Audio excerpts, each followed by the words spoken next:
All right. It's enough Green Day. Good song, 04, in case you are wondering for the old people. So, kidney stones. What's the other word for a kidney stone? Nephrolithiasis. What's the other word for a kidney stone, Wes? Renal calculus. Calculi is plural. Calculus is singular, which always throws me off because I think of like calculus, you know, a class that I would dread taking. So I don't like math very much. I don't like that type of math. Now, all right, let's talk about kidney stones. You need to realize that I told you all the three areas these originate, right? The renal pelvis, that's where they start. And then they will go down when they cross the internal iliacs and also the back of the bladder, okay? It's three little areas they like to get hung up. Now, can you imagine this dragging all the way down your ureter, how painful that would be, right? So they will feel transient pain in the flanks. Where's the flanks? Here. You'd be surprised how many people don't understand that, right? The flanks are here, okay? They're in your back. Now, might hear a patient have pain in my back, that's fine, but realize exams tend to not say they have back pain. Exams tend to say they have flank pain. Because when you think back pain, you think of like my spine, spinal, like, you know, Mike Tyson. But you think of like the back itself, okay? But flanks are kind of the sides. Now, this is a pretty good representation of a kidney stone. You know, I think I've seen lectures where people like to show struvite stones that look like this, where they're huge, like that. And it's just not accurate, okay? So just be aware that lots of stones are small. Most of them are small. And these can happen for a variety of reasons, okay? Last class I was teaching, there's 4 people here, and 3 of them had monsters out, okay? So there is a genetic component to this, sure, but there's also an environmental component of it, right? Monster energy drinks, carbonated drinks, caffeine, okay, and dehydration. So if you're dehydrated, it allows these precipitates to be concentrated and form a stone. So this is why having people drink enough water throughout the day becomes pretty helpful. So just be generally aware of that. Now, there's calcium stones. These are by far the most common. These do have a hereditary component, a genetic component, but again, it's environmental as well. And you can see these are the calyxes, and then this is the renal pelvis, and there's a stone stuck here, okay? Now, with that, if you were to slice open all the kidneys in this room, you're probably going to find some stones in there, okay? So realize that, you know, you can have stones and they just sit there and they're relatively fine. It's when those puppies bust loose and they start dragging or they start blocking stuff. That's when you get symptoms. Has anyone in here had a kidney stone? I have not. No, I hear they're pretty terrible, though. Jeff Schwartz has had several, and they're just terrible. Now, there's also these ones called struvite stones, and let me see here. I was pulling up I just want to show you how big these can be. These have to be removed surgically almost always, but these are struvite stones. They're huge, okay? So, like, this is centimeters right there. Like, they're huge. And what did that take the shape of? The renal pelvis. Okay, so they're really big. They're more common in females, especially those that get UTIs. But UTIs can cause this because it alkalinizes the urine. Usually, some of the bacteria will. Uric acid stones, cystic stones. You don't need to know how these happen. There's, of course, pathologies that will lead to each of these stone formations. But that's not really important. But again, they might ask you where do they get stuck. The renal pelvis is where they originate, and they certainly do get stuck there, okay? Now, how do these patients present? Talk me through a kidney stone patient. How do they present? Kidney stone bands. So they're restless. The hallmark of a kidney stone is someone who will not sit still on your stretcher. They are trying to find a position of comfort and they will not find it because they cannot get comfortable. So they're constantly just squirming around, moving around on your stretcher, trying to get comfortable. Okay, what else? What do you think, Dylan? So they're certainly restless, moving around a lot, uncomfortable. What else? Decreased urine output. Good. Okay. What else could be in their urine? Blood. Could be blood. Okay. What's frank blood? So if I got to be frank with you, what do I have to be? I have to be very obvious with you. I got to be frank, right? I got to be obvious. So it means it's obviously blood. So it might be like bright red blood. Okay. So if you see frank blood in the poop, right? That means there's like obviously red blood in there. So that's what that means. Okay. So frank blood could be in the urine, perhaps, or it could be trace blood. It could be microscopic. We could see cast. We might not see a bunch of blood. Okay, what else? Flank pain. Flank pain, good. What about nausea and vomiting? For sure. You will see nausea and vomiting. How do we treat that? Sofran, yeah, what's the dose? 4 milligrams. Good, okay. So the patient may have an increased blood pressure and tachycardia. Why do you think that would happen? Why do people who... Pain. Yeah, pain, okay, they're uncomfortable. The patient may be restless or guard the abdomen. Yeah. What's guarding? Blech, what's that mean? They're guarding. Oh, Jesus Christ. They're guarding, yeah. So, That's mine. well, geez, Shelly, don't be bashful. They could be guarding the abdomen. This isn't good for the YouTube, me eating cookies. But guarding is when you contract your abdominal muscles. So let me ask you a question. Someone has right lower quadrant abdominal pain. Where do we feel first? The opposite. Pretty much anywhere but the right lower quadrant. Because what's going to happen if you immediately go doink and push on someone's sore appendix? They're going to guard, and they're not going to let you assess the rest of their abdomen, okay? So you want to not start off in the area of pain. It's the last place you feel, okay? And of course, the vital signs can vary. Now, here's the consequence of this. It's something called hydronephrosis, okay? Now, hydro means what? Water. Nephro in the kidney is kind of like a pathology, right? So hydronephrosis. So what happens is this kidney is still getting blood, and it's still processing urine. And that urine is building up because the highway is blocked down here with a stone, okay? So what you see is this thing called blunting of the calyxes, right? No, remember how they had like more like acute angles and now they're like swollen up? You see this in patients. Is this painful? Yes. Yes. What does this predispose a patient to? Infection. So you have to worry about this. The whole balloting of a kidney thing, it's going to hurt if they have this. Now, almost everyone that has some type of stone that's stuck will end up with some level of hydronephrosis.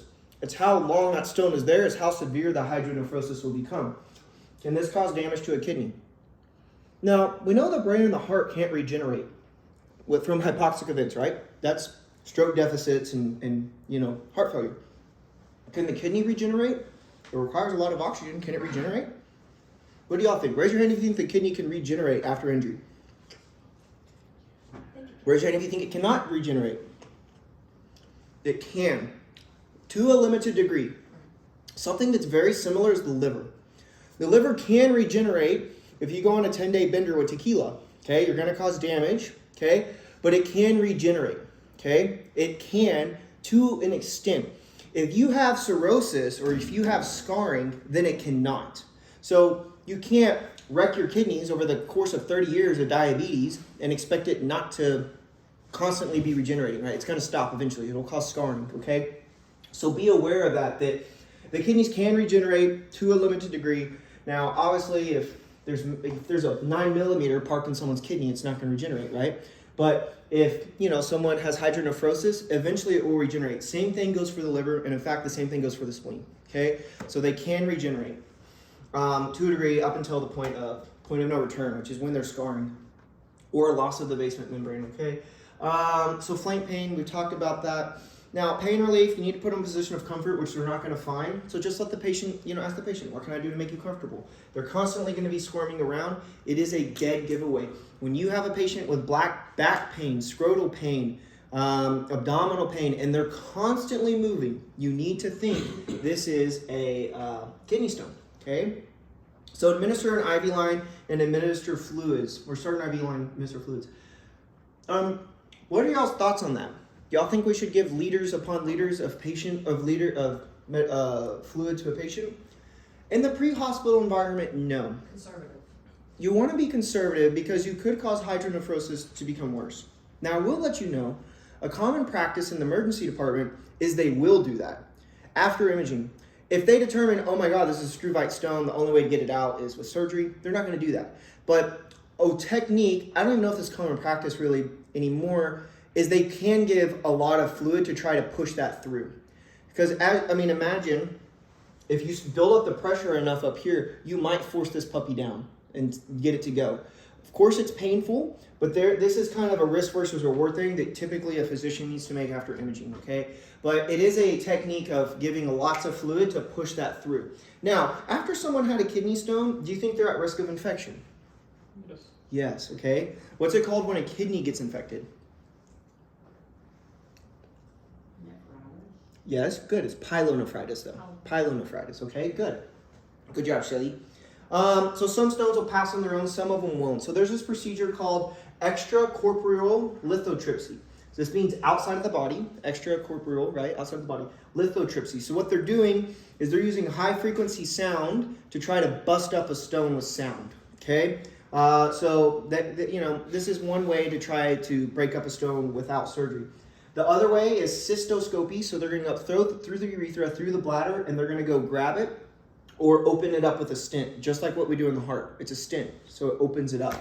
Now, some people just have jacked up ureters, and they just have a small area, and they're going to have frequent stones there for whatever reason. So if you have, a kidney stone once a month, you're probably going to have to go have a stent placed so you don't cause kidney damage, okay? And then percutaneous nephrostomy tube.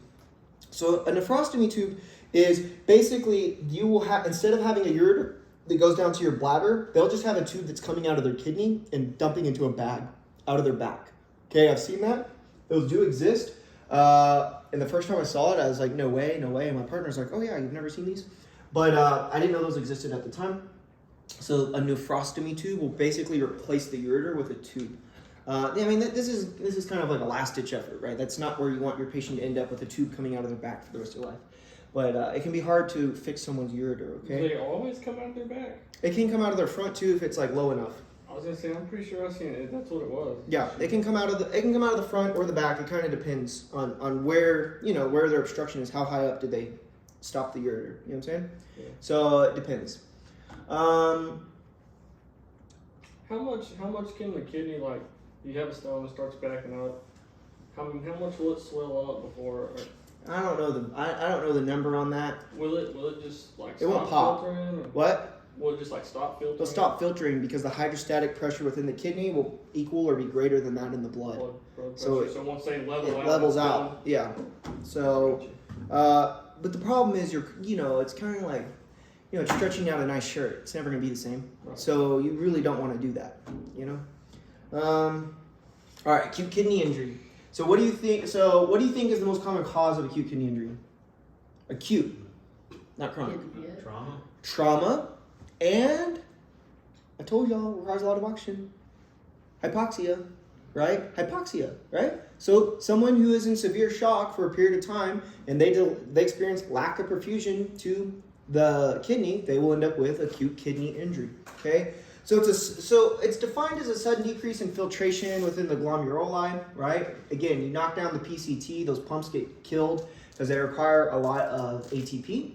And so basically what happens is you end up with toxins accumulating in the blood. Not just someone's medication toxins, but actual toxins, right? Urea, bilirubin, or like urobilinogen, electrolytes, so electrolyte abnormalities, hydrogen ions. What else does the kidney produce? Bicarbonate. So if you lose bicarbonate, then you end up with lacking, you can't buffer hydrogen ions, so you can end up with acidosis.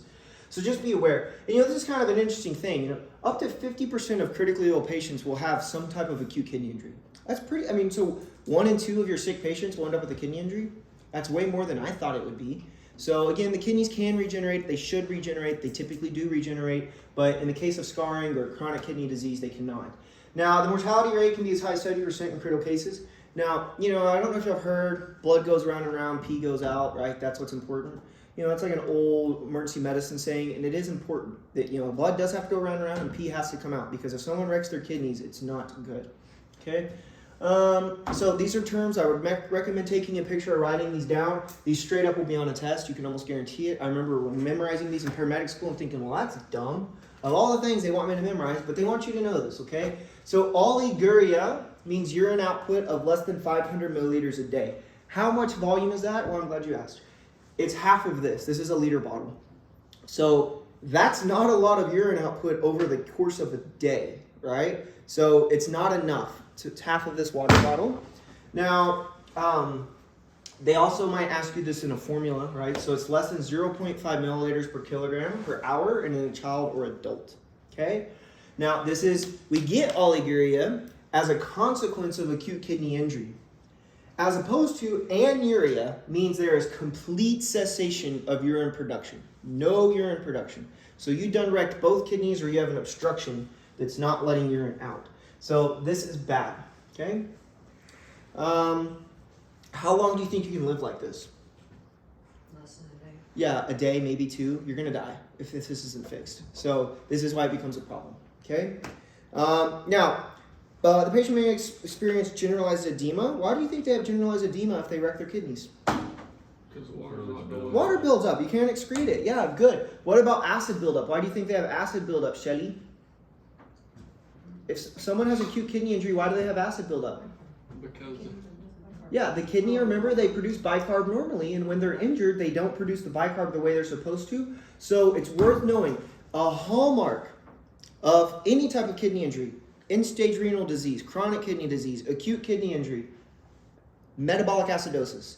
Okay, why is that? Whoops. Why is that? Because there's not enough bicarb. Would that affect a lactic acid? Wouldn't affect the lactic acid. Well, no, it wouldn't be lactic acid is the byproduct of carbohydrate anaerobic metabolism, but it's not as tightly related. The hydrogen ions can come from normal respiration or anything. So now, with that, with someone with acute kidney injury, is the lactate going to be bumped? Probably, right? Because there's lack of perfusion. So now, high levels of nitrogenous and metabolic waste in the blood. What are these waste products? Urea, right? The blood urea, nitrogen, right? Urea. So protein, you need to think nitrogenous waste is what that is, okay?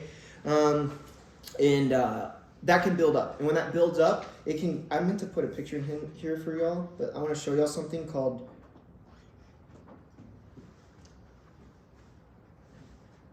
uremic frost. So the urea can build up to such a high level, they can look frosty on their skin, okay? This is pretty rare in the United States. I mean, like in modern medicine, people typically don't get this far. But I'm just pointing out, do y'all know like urea that you pour in like a diesel truck, the Blue Death, right? Diesel exhaust fluid, that's urea. And have y'all ever spilt that? Have you seen what happens? It crystallizes, right? That's it, okay? So just be aware of this thing called uremic frost. And I'll go a little further. Urea can back up and cause a pathology within the heart. Do you remember what it is? The patient tends to have relief if they lean forward. Pericarditis. That's where this comes from, okay? So you can see uremic pericarditis in renal failure, okay? Remember the hallmark of that is that the patient feels better when they lean forward, okay? Now, acute kidney injury, left untreated, volume overload, hyperkalemia. Wes, how does hyperkalemia present on the EKG? T waves, a lot of times flattened P waves. Good. And as it progresses, what does it turn into, Dylan? sine wave. The QRS widens, okay? The QRS will widen. So you end up with some type of arrhythmia. It's usually like VTAC or torsades or something like that. It's usually ventricular arrhythmia, okay? Uremia literally means urea in the blood. Emia means in the blood.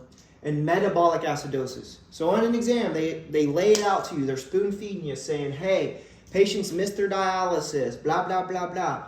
And they want you to pick, is it metabolic acidosis, respiratory acidosis, metabolic alkalosis? It is metabolic. It's a metabolic problem, not a respiratory problem, but it is metabolic acidosis. Give me some other examples of metabolic acidosis. Help me out. It's outside of renal disease, but what are some causes of metabolic acidosis? Diabetic ketoacidosis, right? What else? It's when people become very sick systemically with infection. Sepsis, because we have shock and the increase of lactic acid, and acids build up in the blood. Now, what's the normal pH of the blood? 7.3 to 7.35 to 7.4. Good job. So this is acidic on this side, okay? That's acidic and this is basic, okay? Now, if someone has metabolic acidosis, they might have a pH of 7.34, okay? Now, here's the question. What would their end tidal be if someone has metabolic acidosis? What's the normal range? Let's start there. What's the normal end tidal range? 35, 45. Right, it's 35 to 45. Okay, now this is the end tidal. Now, what is if someone has metabolic acidosis, I don't care if it's DKA, sepsis, renal failure, aspirin overdose, whatever you want to pick. Where is this number going to be? Is it going to be higher or lower? High. No, it's going to be low. It's going to be low. Okay, so let's talk about this because it's a very important concept. 35 to 45 is normal. If you have too many hydrogen ions in your blood, you're acidic, right? So your pH is going to be like down on this side, 7.33, 7.32, something like that. Now, there's two ways your body can compensate for hydrogen or acidosis, right? You can breathe faster and blow off CO2. So if I start breathing faster and blowing off CO2, this number represents CO2. We're losing CO2 intentionally. Is it going to go higher or lower? Lower. We're blowing off CO2. Think about this. We're blowing off CO2 to try to get rid of acid. And as we lose acid, if this was at 40, it's going to start going down. I'm intentionally over breathing to get rid of this CO2. But wouldn't you have like a high CO, like if you're blowing it off more, you're going to have a higher reading and it's going to lower your actual acidity. Nope. This is sampling the amount of CO2 in the air that you're breathing out. And if I'm breathing out all the CO2 that I have and then some, this number will drop.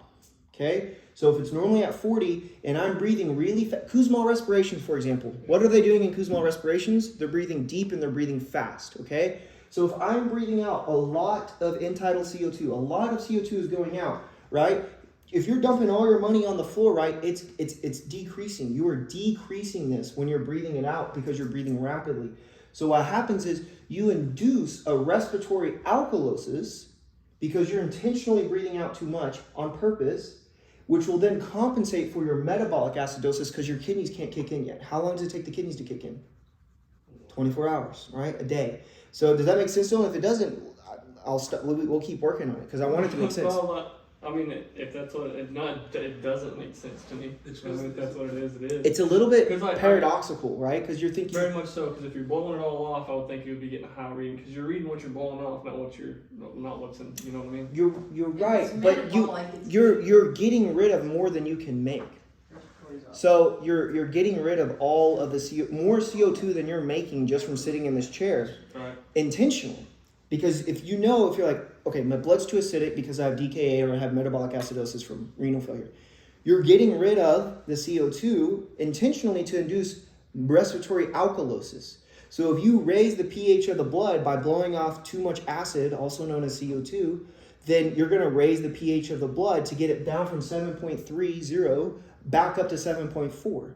That's the idea. You're trying to cause an alkalosis to counteract the acidosis to where hopefully you can meet in the middle. And because of that, since you're breathing more off, this number will drop. You're kind of, I think you may be thinking like percentages and stuff. But I mean, this would be no different than taking, money each week out of your paycheck and spending more than you have. Your bank account will drop. You can't make more money, right, than what you're making. So it's just going to keep dropping out. This number will drop. So if somebody's too acidic, to correct that, to bring it back to basic,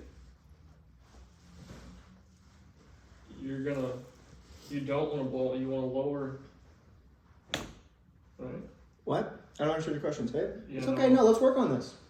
Okay, if somebody's acidic, what do you want their, like if they're at 7.2, okay, and you want to bring it back up or whatever, the body's trying to do it on its own, what kind of end-tidal are you going to have? They can go as low as 28, 25-ish. That's probably the lower end of physiology, right? That's as low as their body will allow them to go. But by doing that, you got to be careful. If you go too low, then you can cause vasoconstriction. Vasodilation. No, vasoconstriction. Because remember the whole therapeutic hyperventilation, you blow off CO2, vessels constrict, right, in the brain. Remember I was talking about that? That can happen. So I'll just tell you what the normal value is on this. It's normally, like someone with DKA, for example, you'll see this in the 30s, probably 25 to 30, okay? Now, could it be 31, 32? It could. But I'm just saying, if someone's in DKA, their end-tidal reading, or someone has sepsis, their end-tidal reading, or someone has aspirin overdose, their end-tidal reading will be like 28, 29. And that's lower than normal to where it's enough for us to say, There's pathology here, they're acidotic, and they're trying to compensate by inducing respiratory alkalosis. So they're retaining more, they're not blowing as much off to try to make it. See, that's where I'm confused. So what's the normal number between these? 35 and 45 is 40, right? Yeah. But if you're trying to get rid of more CO2, which is acidic, you have to understand CO2 is acidic. Yeah. So if you're getting rid of acid through your nose by breathing out CO2, this number will drop. And what happens in a narcotic overdose when they're not breathing fast enough? This number increases, right? Because they're not breathing it off. Right. But what happens when you breathe too fast intentionally, this will drop, okay? And that's just, I mean, I wish I had a way to make that simpler, but that's just the way it works. And I don't know, I feel like there's a disconnect in your brains thinking like this should be percentages or I think something. it's two different systems. There's the one's trying to help the other. I think in my head. That is the hard part. And this is, I wouldn't say this is paramedic level questions that you actually do have to know, but it is very advanced to try to tie together. I mean, this is like systems. This is pathological systems that you have to piece together to make sense of it. The CO2, there's more CO2, but the increase in respiration overcomes the amount of... No. Let's just stick to one pathology.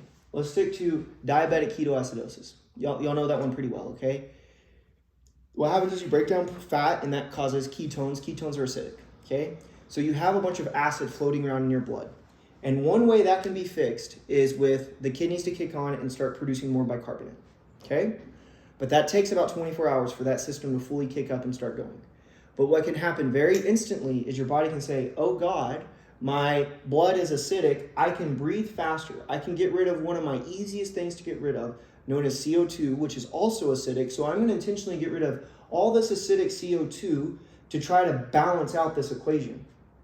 So that's what they're doing. They're intentionally breathing off more CO2 than what is even being made. They're getting rid of their reserves to try to cause alkalinity, to raise from an acidic state to an alkalinic state. And by doing that, going from 7.35 up to 7.4, that's kind of the goal on that. Right. And see, just something in my brain tells me if you're breathing off more carbon monoxide, your end-tidal reading would be higher because it's measuring the amount of carbon monoxide. You're right. They are breathing faster, but they are breathing off so fast, they're breathing off more than they're producing. Yeah. Because just sitting here, you're producing X amount. Say you're producing 100. But if you're breathing at a rate of 150, you're losing, right? So if you make $100 a week and you're spending $150 a week, your bank account is going to start going down very quickly. Right. So that is what's happening here. But I get what you're saying on the sampling part, and that's why it's confusing. But I see what you're saying. This is measured breath by breath. Because since you're blowing it all off, it's actually going to be lower. I think something to consider. This is measured breath by breath. Yeah. Okay? And the problem in DKA is not that they have too much CO2. It's they have too many ketone bodies floating in their blood. Right. So they're getting rid of more of that $100 check than what they're making. So they're going to start dropping. Okay? That makes sense? Yeah? That's more like respiratory stuff, but I'm all for it. Okay? Now, everybody good at that? These are the things you're going to see. Okay. Girls in the back, y'all good with that? Yeah? All right. And as you know, acute kidney injuries can occur in 3 different ways. There's pre-renal, intrarenal, or also known as intrinsic, and post-renal. I don't think they're going to quiz you on these specifically, but it's on here, so I want to talk about it really quickly. So pre-renal, renal being the kidneys, you have to think this is before you get to the kidney. So what can cause this? Hypovolemia, low cardiac output, heart failure, liver failure, something that is inhibiting the amount of nutrients that are getting to the kidneys. That is pre-renal failure. So as we know, if someone has heart failure and episodes of ETAC or whatever, and their kidneys get wrecked out, right? It's because they didn't have enough going to the kidneys. That's pre-renal failure, okay? As opposed to intrinsic, this is acute tubular necrosis, like ischemia can also cause this, vasculitis, malignant hypertension, diabetes is an example of this. Certain types of pathologies that attack the kidney, like post-streptococcal glomerulonephritis or PSG, lupus. There's autoimmune disease that will attack the kidney. This is pathology that happens inside the kidney. The kidney itself is what's messed up. And then post-renal, this is stones, a tumor that's blocking So from your so maybe a bladder tumor that's blocking the release of urine, or a stone that's blocking the release of urine. This is post-renal. This is after the kidneys, right? Congenital anomalies, right? Like posterior urethral valve, something like that. This is pathology after the kidney. So if you see this on a test, don't panic. Just think, where are they describing the pathology at? Is it before the kidney, in the kidney, or after the kidney? And that's where you'll get your answers. So just think about this with intuition. I don't think you need to memorize this, but if they give you a national or a paramedic level question on this, it's going to be intuitive. The answer will be pretty obvious, right? They're going to describe someone, 72-year-old man who dribbles with his urine, right? Now he has renal failure. And you're going to think, oh, he probably has BPH, okay? Let's see. So you'll have toxic buildup of nitrogenous waste, salts in the blood. So you can end up with an altered mental status. That's not surprising. Fluid retention, tachycardia, acid-base imbalances, and increased PR to QT intervals. So just realize when you start jacking up someone's electrolytes, you would expect arrhythmias. That's pretty self-explanatory. So you have to be aware of that. And I think we're going to talk about coming up how we treat that. But conversely, they could also be dehydrated, pale moist skin, decreased or darkening of the urine, flank pain, altered mental status. Now, during the physical exams, you might see the presence of ascites. I put this picture on here. Ascites is like a beer gut, but it's not actual food or fat. It's water. So you can see this in liver failure patients. And typically they will just have this humongous gut for their body size. This is pathology. It's not normal. Sometimes this will get so big they'll have to drain it. But this is fluid. So if you were to take their belly and move them side to side, it's called a succession splash. Right? It'll literally, there's fluid in there. It's like a water balloon. It's water. Okay, it's fluid. So this can be from their kidneys not working. Also, you get this with liver failure. But just be aware that that's called ascites. It's spelled weird. Okay, that's how you spell ascites. Okay, so don't call it ascites or something like that. It's ascites. So you have to look for infection. Be aware that you can get infection with this. But that's pretty obvious. Okay. Now, of course, most of these patients with acute kidney injury, they have some type of comorbid disease. They're a trauma patient or a septic patient or some type of congenital abnormality patient or something to that. So it's pretty rare for someone sitting in this room, to develop acute kidney injury without some type of comorbid disease. That pretty much doesn't happen. It's usually related to some type of pathology that has caused this, okay?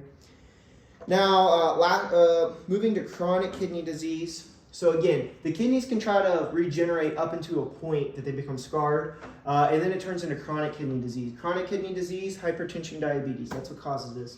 And maybe some past injuries, but just be aware, it's generally hypertension, diabetes, okay? So this is permanent loss of the nephrons. And that kind of changes things from acute kidney injury where it's just kind of temporary, but it's from scarring that causes the damaged neurons or nephrons to stop functioning. And uremia and azotemia will develop, right? Uremia means urea in the blood that's building up. Azotemia, that's kind of like a acute kick. It's just another word for kidney injury, okay? And systematic complications will develop. As you can imagine, the kidneys are tightly related to everything within the body. Let's see. So you can get lethargy, nausea, hypertension, and pericarditis. So pericarditis, what's the hallmark sign of that on an EKG? Global ST elevation, kind of all over. Yeah, that just doesn't make sense. Very good. It won't be in contiguous leads, so you're not going to see 2-3 AVF with depression and 1 in AVL. You're just going to see an EKG with elevation that doesn't quite make sense. Okay, and what's the hallmark? What will the patient tell you, or what are they going to tell you on an exam? When they lean forward. It's better when they lean forward, okay, because they lift the heart off of the pericardium a little bit, and so it kind of floats a little more, so it's not rubbing and causing as much pain. So do be aware, that whole uremic frost thing, right? You can have uremic pericarditis, right? Same thing, okay? Pulmonary edema. Again, if someone has fluid overload, you can overwhelm the pump, and you can end up with it backing up into their lungs. That's pulmonary edema.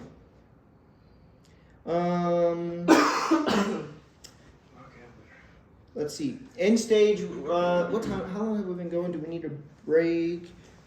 10:20. Okay. How many do I have left on here? Let me get through end stage renal disease, and then we'll take a break, okay? This is all very repetitive at this point, but end-stage renal disease, right? It's untreated, or, you know, it results as untreated acute or chronic kidney disease, right? So the kidneys lose their all ability to function, the toxic waste builds up in the blood, so it's fatal unless they go to dialysis or they have a renal transplant. Now, after dialysis, the patient may be weak and dehydrated. So have y'all done a dialysis call yet? What do they make you do when you take the patient out of there? You have to weigh them. Have y'all done that yet? You go in with your stretcher, they'll make you weigh your stretcher before you pick up the patient, you load up the patient, they'll make you weigh your stretcher when you leave, they'll figure out what your stretcher weighs with or without the patient, so they figure out the patient's weight. So that's almost guaranteed. So when you walk into a dialysis center, you know they're gonna make you weigh all your equipment, okay? Like a normal stretcher is like 118 pounds or something like that. But of course it'll be in kilograms.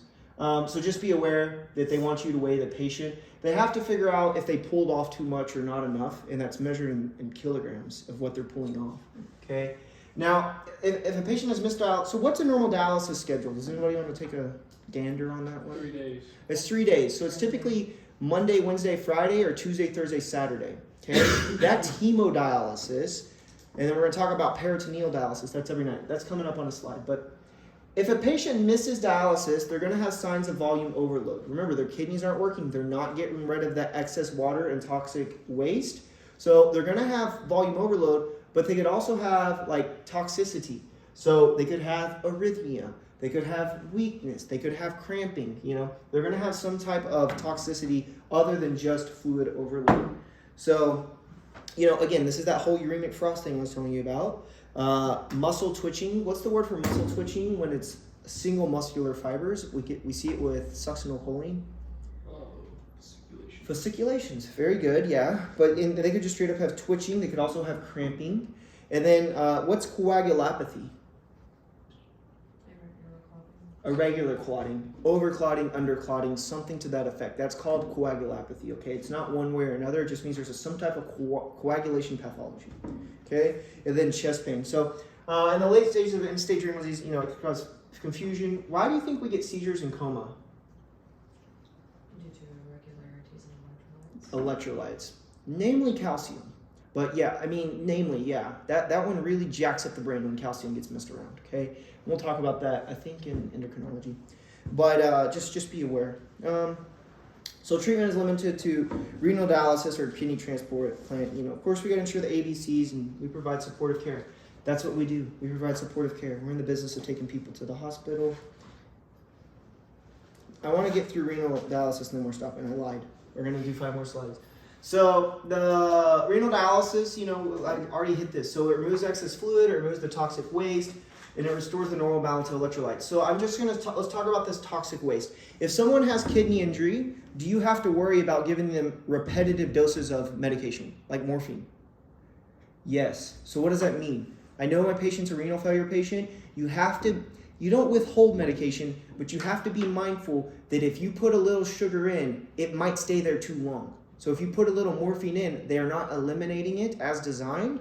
So you have to be aware of that. So if my patient tells me, oh, I have renal disease, I've missed dialysis, yeah, I'm probably gonna cut those doses in half for pain management, and I will add more sugar into that cookie, but I don't want to add too much because it may stay floating around too long. So be very aware of that. Sometimes examiners will go after that. They'll ask, what should you do in the case of, you know, renal disease? You might need to decrease the dose a little bit, okay, and redose as needed. It may have a longer half-life duration of action, certainly has a longer period of elimination. It takes longer to eliminate them because the kidneys are wrecked, okay? And of course, it restores the normal balance of electrolytes, okay? Now, there's 2 types. There's peritoneal dialysis, and let's talk about this. Y'all know what the peritoneum is, right? It's this sac that, you know, so we have the peritoneum and the retroperitoneum, right? But it's this sac. So what happens is a patient who does peritoneal dialysis, you need to know this happens every day at night usually, and it's like 8 to 12 hours long, okay? And so what happens is they'll have a machine at home that will run fluid through their peritoneum, and then the peritoneum will act as a filter, and then they will pull fluid out through the outside of the peritoneum, and that is how peritoneal dialysis works. But it takes a long time. It takes a really long time. So they typically do this while they're sleeping and at home, okay? This is pretty rare. I mean, you don't see this a lot. I've certainly seen it, but Also keep in mind, if you run these patients through the subject matter experts on peritoneal dialysis, right? So they're going to know more about peritoneal dialysis than what I'm teaching you in one slide. So just be aware that they know a lot about it, so just kind of keep that in mind. And then hemodialysis, what does that sound? Hemo, it sounds like blood. So we talked about this is 3 days a week, and it's usually, like 1 to 3 hours. It kind of depends on where they're at. But it doesn't take very long to do hemodialysis, but it's 3 days a week. So what happens if someone misses a day or two of dialysis, right? It becomes a very big deal, right? That can be a medical emergency. Yes? I have a bit of a paradoxical question. So a patient comes in and they've either been compliant or missed their dialysis, and they're short of breath because they're obviously in fluid overload. However, centers will not dialyze a patient who either has chest pain or shortness of breath when the obvious fix is to hemodialyze them. Good question. I don't understand why that is. So missing something. what's one way we can fix pulmonary edema? Lasix is one, Lasix okay, which is annoying. We don't do that commonly. Possibly nitro. Perhaps, but there's another one. It's a mask. Some But people. is it CPAP or It's bypass? CPAP. CPAP will push it back into the vasculature with that shortness of breath, and it consequently will improve it, respiration, ventilation as well, but respiration especially. So one way to fix pulmonary edema is CPAP. Now you have to be careful. I mean, if they're drowning, there's nothing you can do there. But I think this is dialysis centers self-preserving, and they're not wanting to take extremely sick patients and dialyze them. They're going to push that onto an ICU team. To if someone's missing or someone's failing at dialysis, then they're going to push that. They're going to punt that. I really kind of view dialysis clinics as just that. They're clinics. They're not ICUs. So I don't think that they're really, and I don't blame them. There's usually not even a physician there. They're just following orders. They're not very inclined to take on extremely sick patients like that. But one way, acutely, we can fix pulmonary edema is CPAP, right? So keep that in mind. You don't got to go crazy with 20p, but a little bit of CPAP, BiPAP can fix pulmonary edema. Because often what we'll see from the other side, whenever we receive those patients, we will see them stabilize them, or they didn't need admission, and then we discharge them and tell them, go keep your dialysis appointment. They've missed their chair time, and then they go right back in the same situation we'll receive them. That just shows the fractures of our healthcare system, to where they're not, that just shows our terrible healthcare system. Thank you. Okay, I need y'all to know about these two things. These are commonly tested. So basically, you'll have what's called an AV shunt, arterial venous shunt, or you could have a fistula. First, a fistula joins a vein and an artery surgically because you want to get fresh blood that will turn right back around into the heart, right? So it's not helpful if you're just pulling off venous blood because you need a pump, right? You want to complete the circuit. Does the kidney just have veins going to it? No. The kidney has arteries and veins going to it. So that's what you need for dialysis. So they have to have this for dialysis. You have to have the joining of an artery and a vein. One way they do that is they'll literally combine the two. That's called a fistula. These can be anywhere. They're typically in the extremities. They can be anywhere from here to up in their shoulder. I've seen it everywhere in between. What also happens, I feel like this one's more common, is a looped graft, right? So what happens is they'll just take a vein, and this is like an artificial piece of something, and they will join it with an artery. And what happens in dialysis, they're cannulating this. They're shooting, like their target, they're shooting for that. What happens in dialysis is they're shooting for that, the fistula. So that's what they're aiming for. Now, I ran a guy, the first time I put on a tourniquet, guy at the post office took off his jacket, and he popped open his fistula because it was scabbed. And so you have an artery and vein joined together. Can you imagine how much that would bleed if it's just wide open to the atmosphere, right? A tremendous amount of blood. And interestingly, it wasn't spurting. It was literally like opening up a water hose outside. It was just, I've never seen that much blood coming out of a human. It was just crazy amounts. Of course, he had Hep C and all that, but just be aware that these can bleed a lot. So I'm sure you all picked up a dialysis patient where they have like a big dressing on their arm. Do not mess with that. Do not mess with that. You know what I'm saying? Also, be aware, do we like starting blood pressures on these patients' arm? No. Do we start IVs on these patients' arm? No. It's not ideal, okay? Now, I shouldn't say this on a recording, but if it's the only place you can get, it's what you got. You know what I'm saying? But it is not ideal. Who else do we not check blood pressures on their arm? Yeah, those that have had lymphectomies, right? So they remove the lymph tissue underneath the breast tissue. they'll tell you 9 times out of 10, please don't take a blood pressure on my right side because I've had a lympectomy there, right? Basically what happens when you squeeze down on the arm, it increases the hydrostatic pressure upstream. And if there's no lymph tissue to absorb that, you can cause tissue damage, okay? So we don't want to do that, all right? I talked about that, how long it takes.